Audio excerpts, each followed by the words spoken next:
আসসালামু আলাইকুম এভরিওয়ান, সবাই কেমন আছেন? আমি আল্লাহর রহমতে অনেক ভালো আছি।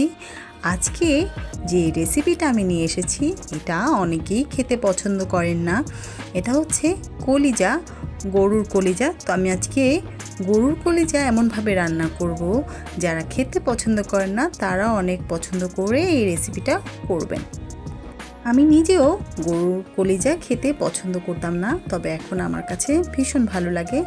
বেশ কিছু টেকনিকের মাধ্যমে আপনি যদি গরুর কলিজার এই রেসিপিটা করে থাকেন তাহলে যারা পছন্দ করে না তারাও খাবে, আর অনেকেই যারা গন্ধের জন্য খেতে চায় না তারাও খুব মজা করে এই রেসিপিটা খাবে। গরুর কলিজাগুলোকে আমি ছোট ছোট পিস করে খুব ভালো করে বেশ কয়েকবার ধুয়ে নিয়েছি। এখন আমি এই গরুর কলিজাগুলোকে লেবু আর সামান্য একটু লবণ দিয়ে 5 থেকে 7 মিনিটের জন্য বয়েল করে পানিটা ফেলে পানি ঝরিয়ে নেব। এখন চলে আসলাম এই গরুর কলিজা ভুনা রান্না করার জন্য। আমি একটা পাত্রে কিছুটা তেল দিয়ে নিয়েছি, দিয়ে দিচ্ছি হাফ কাপের মতন পেঁয়াজ কুচি। এখন এই কুচিগুলোকে আমি একটু বাদামি করে ভেজে নিচ্ছি। পেঁয়াজ কুচিগুলোকে আমি একটু ভেজে কালারটা একটু চেঞ্জ হয়ে আসার পর আমি এখানে দিচ্ছি তেজপাতা, 2-3টা লবঙ্গ, এলাচ এবং দারচিনি। এতে করে তেলের মধ্যে গরম মশলার ফ্লেভারটা খুব ভালোভাবে চলে আসবে। আর আপনারা চাইলে এখানে সয়াবিন তেলের পরিবর্তে সরিষার তেলও ব্যবহার করতে পারেন। সরিষার তেলটা ব্যবহার করলে তেলটাকে খুব ভালো করে গরম করে তারপর এখানে পেঁয়াজ কুচিটা দিয়ে দেবেন। এখন আমি তেলের মধ্যে পেঁয়াজ কুচিগুলোকে একটু ভালো করে বাদামি করে ভেজে নিচ্ছি। পেঁয়াজটা ভাজা হতে হতে আমি এখানে দিয়ে দিব স্বাদ মতন লবণ দিলে পেঁয়াজটা খুব তাড়াতাড়ি ভাজা হয়ে যাবে এবং পেঁয়াজ থেকে যে পানিটা বের হওয়া সেটা বের হয়ে যাবে। তো লবণ দিয়ে আরেকটু পেঁয়াজগুলোকে ভেজে নিচ্ছি। এরপরেই আমি এখানে অ্যাড করব আদা এবং রসুন বাটা। আমি এখানে আদা রসুন বাটা একসাথে ব্লেন্ড করে নিয়েছি। আদা রসুন বাটাগুলো পেঁয়াজের সাথে বেশ অনেকক্ষণ ধরে একটু কষিয়ে নেব যেন মশলার কাঁচা গন্ধটা চলে যায়। বেটে রাখা মশলাগুলো এই পেঁয়াজের সাথে 2 থেকে 3 মিনিটের মতন ভেজে নেওয়ার পর আমি এতে একে একে গুঁড়ো মশলাগুলো অ্যাড করছি। দিয়ে দিচ্ছি স্বাদ মতন মরিচের গুঁড়ো, আপনারা যেরকম ঝাল খেতে পছন্দ করেন সেই অনুযায়ী দিয়ে নেবেন। আমি দিয়ে দিচ্ছি কিছুটা হলুদের গুঁড়ো। আর এখানে আমি গরুর মাংসের যে মশলাটা বাজারে কেনা পাওয়া যায় আমি সেখান থেকে 2 টেবিল চামচের মতন মশলা এই কাঁচা মশলাটার সাথে অ্যাড করে সামান্য একটু পানি দিয়ে মশলাটাকে বেশ অনেকক্ষণ সময় ধরে কষিয়ে নেব। মশলা যত কষাবেন তত আপনার রান্নাটা স্বাদ হবে। তো সামান্য একটু পানি দিয়ে আমি মশলাটা বেশ অনেকক্ষণ ধরে কষিয়ে নিচ্ছি যেন মশলাটা পুড়ে না যায়। তো খুব ভালো করে মশলাটাকে একটু কষিয়ে নিতে হবে এবং মশলা থেকে তেল ছেড়ে দেওয়া পর্যন্ত একটু ঘন ঘন নেড়ে দিব এবং মশলাটাকে কষিয়ে নেব। প্রথমেই দর্শনধারী তারপর গুণবিচারী। তো দেখতেই পাচ্ছেন আমার ভাজা মশলাগুলোর কালার অনেক বেশি সুন্দর হয়েছে। তো আমি মশলাটাকে আরও 2 থেকে 3 মিনিটের মতন একটু কষিয়ে নেব এবং তেল ভেসে ওঠা পর্যন্ত অপেক্ষা করব।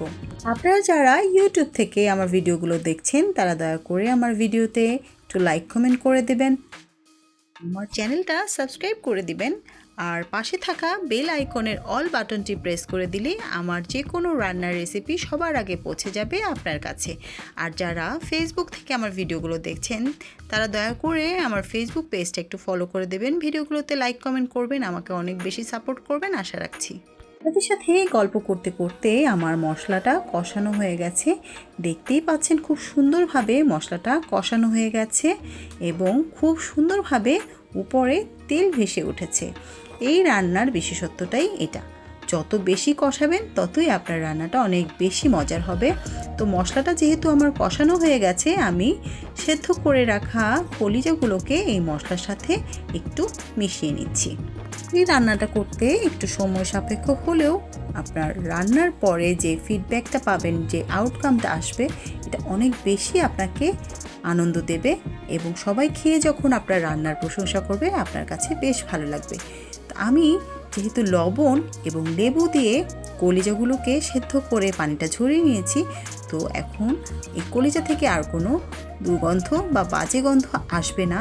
যারা দুর্গন্ধের জন্য কলিজা খেতে চান না তারা অনায়াসেই এই রান্নাটা করে খেতে পারেন। আমি এই মশলার সাথে কলিজাগুলোকে খুব ভালো করে 2 থেকে 3 মিনিটের মতন একটু কষিয়ে নিচ্ছি। আমি চেষ্টা করি আমার চ্যানেলে প্রতিদিনের রান্নাগুলোই আপনাদের সাথে শেয়ার করার জন্য, কারণ দেখা যায় আমরা গৃহিণীরা সবচেয়ে বেশি টেনশন করি প্রতিদিন এবং কি রান্না করব সেগুলো নিয়েই বেশি সবচেয়ে দুশ্চিন্তায় থাকি। তো এই জন্য আমি চেষ্টা করি আমার যারা ফলোয়ার আছেন তাদের জন্য আমার সহজ এবং সাবলীল রান্নাগুলোই আপনাদের সাথে খুবই ইজি ওয়েতে শেয়ার করার জন্য। আশা করি আমার ভিডিওগুলো আপনাদের অনেক উপকারে আসে। যদি কারো 1%ও উপকার হয়ে থাকে এটাই আমার সার্থকতা। আমি কলিজাগুলোকে খুব ভালো করে এই মশলার সাথে বেশ অনেকক্ষণ সময় ধরে কষিয়ে নেব এবং অনেক ভালোভাবে কষিয়ে নেওয়ার পর আমি এতে 2 কাপ গরম পানি অ্যাড করব কলিজাগুলো একটু সেদ্ধ হওয়ার জন্য। অনেক সহজভাবে আমি গরুর এই কলিজার রেসিপিটা করে থাকি এবং খুব বেশি টেস্টি হয় এই কলিজা ভুনা।